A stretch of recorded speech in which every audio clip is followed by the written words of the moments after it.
chicken पार्मेजन स्क्युबर भनेको उनेको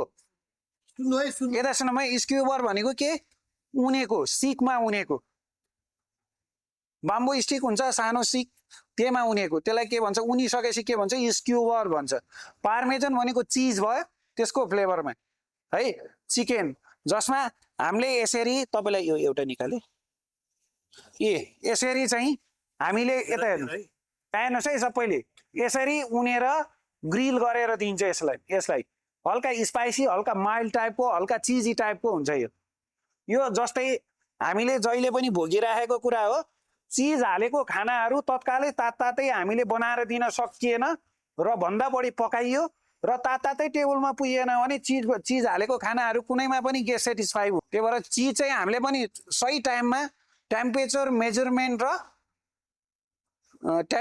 measurement र timing तीनटा कुराहरू चाहिँ हामीले मेन्टेन गरेर खाना पकाउनु पर्यो र सर्भिस